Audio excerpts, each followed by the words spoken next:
At just 17, Tay-K already had quite the rep: violent criminal, fugitive, felon, platinum-selling rapper. He lived fast and recklessly, but he hit the gas too hard and now the brakes are gone. Mr. McIntyre, the jury found you guilty of murder.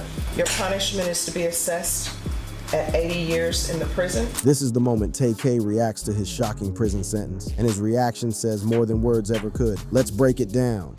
From rising star to fugitive.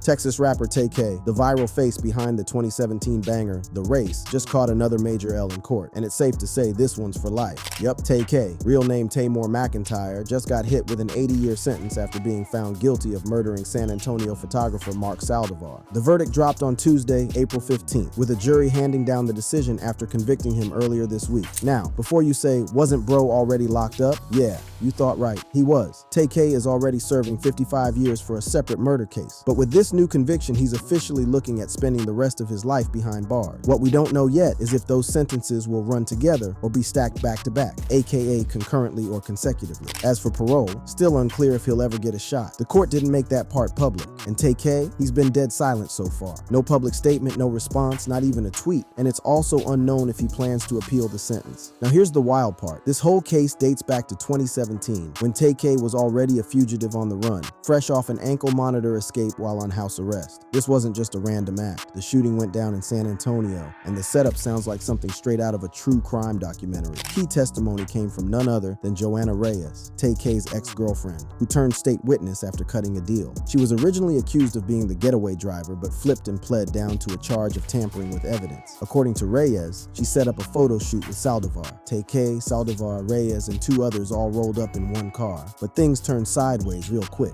And so we were going, and out of nowhere, we were at a stoplight, and Taymor takes out a gun and tells him to give him everything. I didn't know this was gonna happen. I swear on everything, I didn't know this was gonna happen.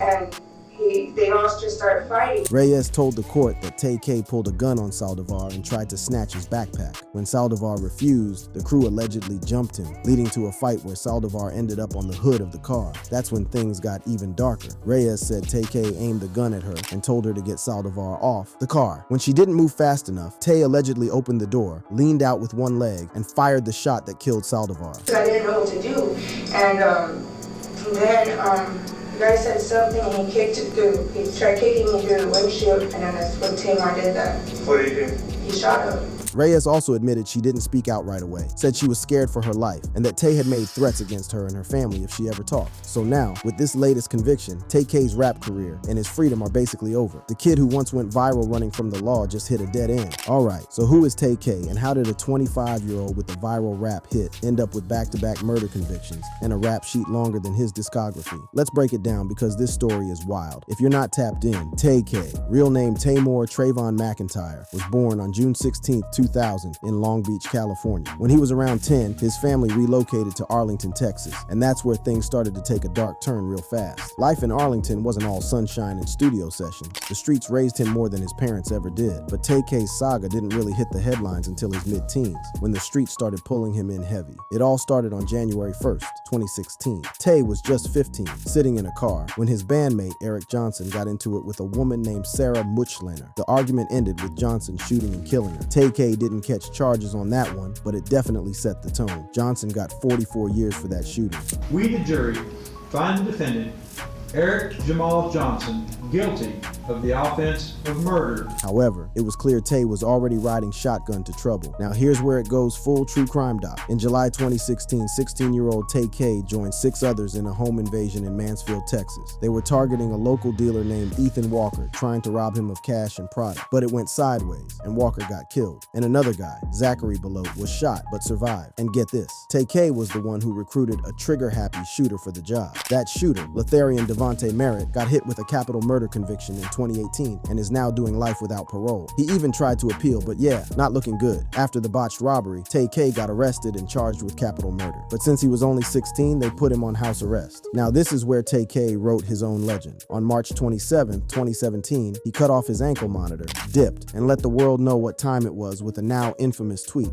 This house arrest They again have two catch me. During his 3 months on the run, he allegedly committed even more violent crimes. The most serious of these happened on April 23, 2017, when Tay-K allegedly shot and killed 23-year-old photographer Mark Anthony Saldivar during a robbery outside a Chick-fil-A in San Antonio. According to reports, Saldivar was lured under the pretense of a photo shoot, which again shows how premeditated these crimes were. But that wasn't all. About a month later, on May 25, 2017, Tay-K allegedly attacked and robbed 65-year-old Oni Skip Pepe in an Arlington park. He reportedly held a gun to Pepe's head and knocked him unconscious. That's 3 serious violent incidents in less than a year and a half. Bold doesn't even cover it. The young rapper quite literally turned his fugitive run into a marketing campaign. While on the run, he dropped The Race, a song literally bragging about being on the run from the law. And guess what? It blew up. The music video featured him posing with a handgun next to his own wanted poster. Like, how crazy is that? Despite or maybe because of the controversy surrounding it, the song went viral, eventually reaching number 44 on the Billboard Hot 100 and being certified platinum. The video has been viewed over 173 million times on YouTube. The success of The Race made Tay-K a household name in the rap community. Artists like 21 Savage and Lil Yachty even remixed the song, which only added to its popularity. But here's the thing, the song's success would later come back to haunt Tay-K in a major way. After 3 months of ducking the cops and living like a real-life GTA character, Tay-K's run came to a screeching halt. On June 30th, 2017, the same exact day he dropped his now infamous track The Race, U.S. Marshals caught up with him in Elizabeth, New Jersey. Yup, while the song was catching fire online, turning him into an underground legend, Tay was getting cuffed and shipped back to Texas. The timing was so wild it almost felt like a rollout. A kid on the run makes a song about being on the run, gets caught the day it drops, and then the internet turns him into a myth. You couldn't write that kind of plot twist if you tried. Back in Tarrant County Jail, Tay-K was locked up but far from silence. His team saw the viral momentum building and wasted no time. They dropped his debut project, Santana World, while he was behind bars, and the fans ate it up. Critics gave it decent reviews, and it even charted on the Billboard 200, proving that Tay-K's hype wasn't just street noise, it was full-blown industry buzz. It was like the culture couldn't look away, fascinated by this kid who turned real-life crime into music and went viral for it. But Tay, he wasn't done writing headlines.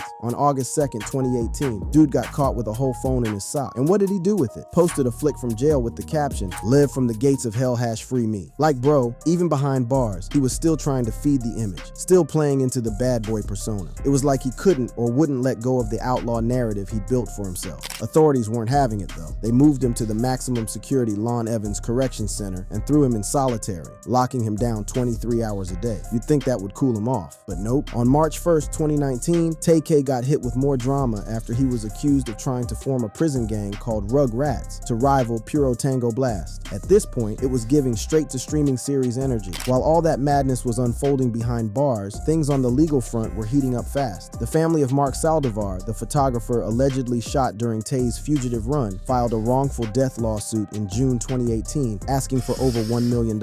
A month later, Ethan Walker's family and Zachary Belote, who survived the Mansfield shooting, also filed lawsuits, and this time not just against Tay-K, but against 88 Classic and RCA Records, saying the labels were cashing out off the back of real-life violence. And then in May 2019, another victim, Pepe, joined the wave with his own lawsuit. Let's be real, by the time Tay-K hit 19, his rap sheet looked like a documentary script. He'd been tied to multiple violent crimes, went on the run, dropped a hit song while dodging cops, got locked up, got caught with a phone in jail, allegedly tried to start a prison gang, and had lawsuits flying at him from every angle. And what's craziest, none of the actual trials had even started yet. The courts hadn't even fully unpacked the case, and the legend of Tay-K was already locked in. It wasn't just a fall from grace, it was a full-on collision of viral fame, internet clout, a broken system, and a teenager who got swallowed up by all of it before he even had a chance to figure out who he really was.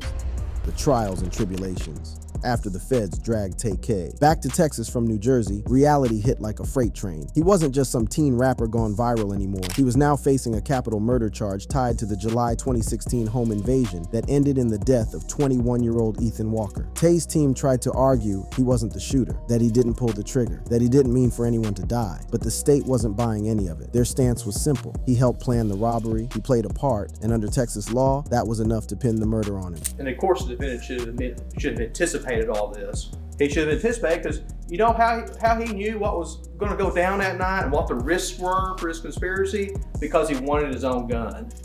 By July 2019, the courtroom had turned into a full-blown media frenzy. This wasn't just a murder trial anymore, it was the main event. A teenage rapper, already famous for a song about fleeing the charges he was now being tried for, was sitting in court while the world watched like it was some grim reality show. The race wasn't just playing in headphones anymore, it was playing in the courtroom, literally. The prosecution brought it in as evidence. Let that sink in. The very track that catapulted him to rap stardom was now being used to help put him away. Prosecutors pointed to the lyrics, the video of him next to his own wanted poster holding a gun, and said it was proof, irrefutable proof that he didn't feel remorse and proof that he glorified what happened. But the debate was bigger than Tay-K. It sparked a whole storm in hip-hop. Was this justice or just another chapter in how the system treats rap as a confession booth? Artists like Tay use hyperbole, wild imagery, and street-coded metaphors. But when you're black, young, and rapping about crime, suddenly it's all treated like literal testimony. Despite the pushback, on July 19, 2019, the jury came back with a guilty verdict. Not for capital murder, so no automatic life sentence, but murder, straight up. Count one.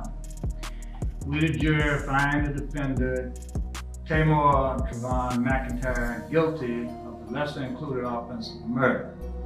As to count two, we the jury find the defendant, Tamar Trayvon McIntyre, guilty of the offense of aggravated robbery. Plus 3 counts of aggravated robbery. And a few days later, on July 23rd, the sentencing hit hard. 55 years for the murder, 30 years for one of the robberies, and 13 years each for the other 2, all to run at the same time. He also got slapped with $21,000 in fines, as if the years alone weren't enough. Word on the streets and in court documents is that Tay won't be eligible for parole until around 2047. He'll be in his late 40s by then. That's the kind of math that hurts. From viral fame at 17 to possibly spending 30 years locked up before he even gets a shot at freedom. It's not just a fall from grace, it's like the entire system pressed fast forward on a life and hit pause in a cage. But that wasn't even the end of his legal drama. There was still the San Antonio case, the alleged murder of Mark Anthony Saldivar in April 2017. That incident went down while Tay was on the run. Ankle monitor already sliced off like something out of a straight-to-streaming thriller. And yet the trial for that murder wouldn't even start until April 2025. That's 8 years. 8 whole years of that charge just sitting there like a ghost hovering over everything. In February 2024, Tay was offered a plea deal, probably a shot to shave off some years, but he turned it down. Chose to roll the dice instead, even with the threat of life without parole staring him down. By April 1st, 2025, the second trial kicked off, and it was deja vu all over again. Same energy, same attention, but only this time, the key evidence included witness testimony and even statements from his ex-girlfriend, and the jury sat with all of it. We high-fived each other, and Jalen said he caught your first body. And on April 14th, 2025, just like before, the verdict came down. Tay was found guilty of murder again, a conviction that added another heavy chain to his sentence. We, the jury, find the defendant, Tamar McIntyre, guilty of the lesser included offense of murder. Now we come to one of the most powerful moments in this entire case, which was the sentencing for the Saldivar murder. The judge's words during the sentencing are absolutely heartbreaking. Mr. McIntyre, the jury found you guilty of murder. Your punishment is to be assessed at 80 years in the prison. At some point during the proceedings, the state was actually requesting that the 80-year sentence be stacked on top of Tay-K's existing 55-year sentence. We would just like to briefly, for the record, maintain that our argument would be that to run consecutively an 80-year sentence on top of 50. If the judge had agreed to this, it would have meant that Tay-K would have had to serve the full 55 years before even starting his 80-year sentence. Essentially, it would have guaranteed that he would die in prison, but the judge wasn't done speaking. She went on to give a really powerful and emotional speech about Tay-K's background and the circumstances that led him to this point. Mr. McIntyre, I want you to know that I listened to all of the evidence and punishment and thought about whether or not your sentence should be stacked. I don't know where your mom is, don't know where your father is. She continued by saying, I know that you had a rough childhood, and I do know that these offenses occurred when you were very young. This is such a powerful moment because the judge is acknowledging the harsh reality of Tay-K's upbringing. She's recognizing that he didn't have the support system that many of us take for granted and that these crimes occurred when he was very young, still a teenager in fact. But at the same time, she's not excusing his actions. She's acknowledging the severity of what he did and the appropriate punishment under the law. The judge continued, delving even deeper into the failures of the system that was supposed to protect Tay-K as a child. Based upon his history and the lack of any type of good parenting. From what I can tell, his mother wasn't a good parent to him. His father wasn't good parenting him. Child Protective Services was not good. This is such an important part of the judge's statement because she's pointing out the systemic failures that contributed to Tay-K's situation. She's acknowledging that Child Protective Services failed him, that his parents failed him, and that society in general failed him. But again, she's balancing this with the reality that, despite these failures, Tay-K still made choices that resulted in the deaths of 2 people. The judge continued with a message directly to Tay-K about the gravity of his actions and the path forward. You're still alive. You can still better yourself. If you end up in prison for the rest of your life, you're still alive. You still can improve yourself. Your family can still visit you. But the complainant in this case is deceased. And you need to internalize that the complainant in this case is deceased.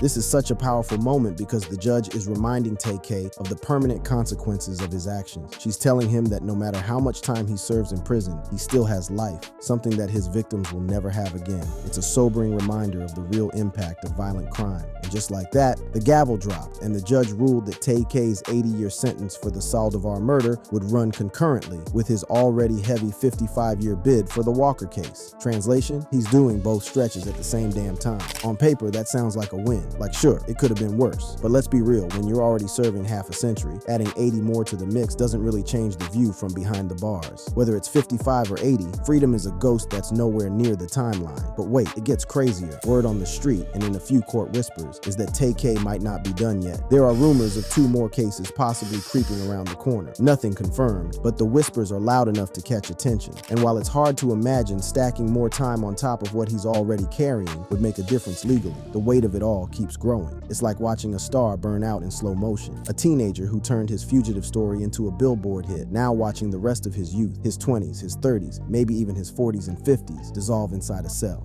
Public reactions and reflections. When it comes to Tay-K, the internet is split like a mixtape with too many producers. One side is screaming, "Justice served," and the other side is crying, "System failed." Either way, the timeline is heated. On X, formerly known as Twitter, some folks are cold with it. Tay-K got 80 years with no chance of parole. Don't do the crime if you can't do the time, one user posted. To them, it's simple. You shoot your shot, you live with the hit. His age or circumstance doesn't matter. For those on this side, choices were made, and now the sentence is doing what sentences do, stick. But not everyone's clapping for the gavel. A whole other side of the internet is still trying to wrap their heads around how a 16-year-old ends up staring down life before he even gets to live one. Think about it. At 16 and 17, most teens are stressing over prom outfits and college apps. But Tay-K, he was ducking the law, cutting off ankle monitors, and making viral songs about it. For some people, that's exactly why they think he was doomed from the jump. A kid with potential, no guidance, and a front row seat to the worst case scenario. Users on Reddit are not left out. In our take, sympathy lives. Users are out here dissecting the sentence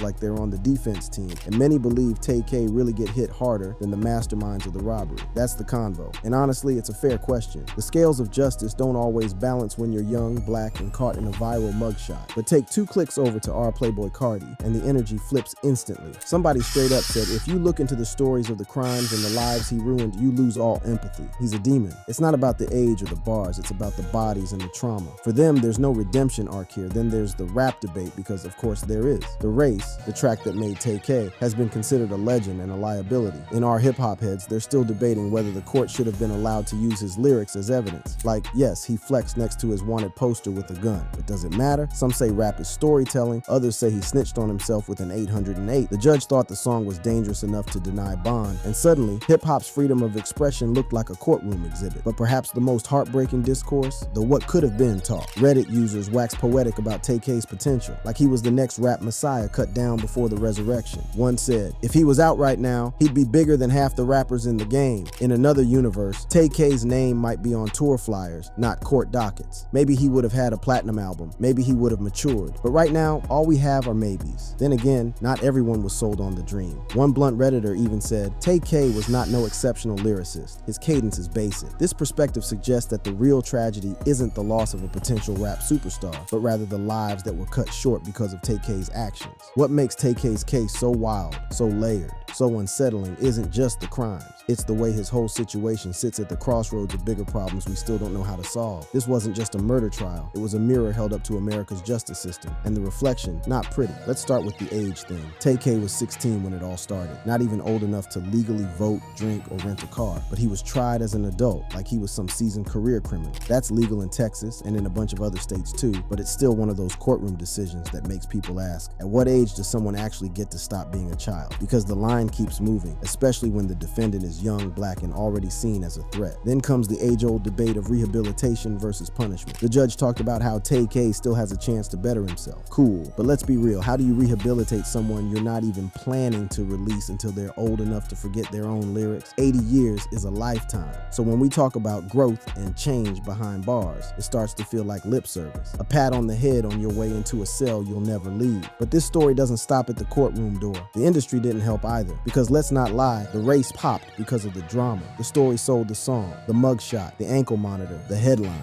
Tay-K's real life was the rollout plan, and in an industry where clout is currency, his downfall became marketing. That's the messed up part. Young artists see that blueprint and think, if I catch a case, maybe I'll go viral too. The incentives are broken, and Tay-K, whether he meant to or not, became the poster child for that brokenness. But what really hits hardest? How young he was. And by that point, the plot had already spiraled. Multiple violent charges, a viral hit, and a sentence that'll stretch longer than most rap careers ever do. That's not just tragic, that's terrifying, because it shows how fast things can go left when systems fail and the streets become your guidance counselor. And the judge said that in court. She said every system that was supposed to help Tay-K failed. His parents, CPS, school, the whole support structure. And when all of that crumbled, he was left to figure it out on his own. But here's where things get messy, because even with all that context, Tay-K still made choices. He wasn't some passive passenger in a car crash. He was driving. He took part in robberies. He ran from house arrest. He dropped a song glamorizing it all. Those weren't accidents. They were decisions, and people died because of them. While he gets to wake up every morning in a cell, the people who cross paths with him, Ethan Walker, Mark Saldivar, don't get to wake up at all. Their stories ended, but his didn't. That's the part no amount of streams, sympathy, or what-ifs can erase. As of April 16th, 2025, Tay-K is still locked up, serving 2 heavy sentences of 55 and 80 years at the same time. Unless some miracle of appeals, parole, or commutation comes through, he's not getting out anytime soon. Probably not ever. And that's what makes this whole thing feel like a modern-day tragedy. Not just a crime story, not just a viral moment, but the full collapse of what could have been something else, something better. Because Tay-K wasn't talentless, he wasn't hopeless. He had raw potential. But potential doesn't mean much when it's thrown into a world that chews kids up, give them no real safety net, and hands them a mic when they're already halfway off the cliff. Ethan Walker and Mark Anthony Saldivar lost their lives. Their families now live with an absence that songs can't heal. Zachary Belote and Oni Pepe were left with scars, not just physical, but emotional. The kind of pain that lingers way past the trial, way past the sentencing. And Tay-K, he lost his shot at a normal life before he could even legally buy a drink. That's not something to glorify. That's not something to stream on repeat like it's just another story. Because here's the brutal truth. There are no winners in this story, just different shades of loss. And with that, we've come to the end of this deep dive on Tay-K reacting to his terrific prison sentence. For more juicy celeb content like this, smash that subscribe button, hit the bell for notifications, and check out the card showing on your screen for more videos. Don't forget to comment your thoughts below.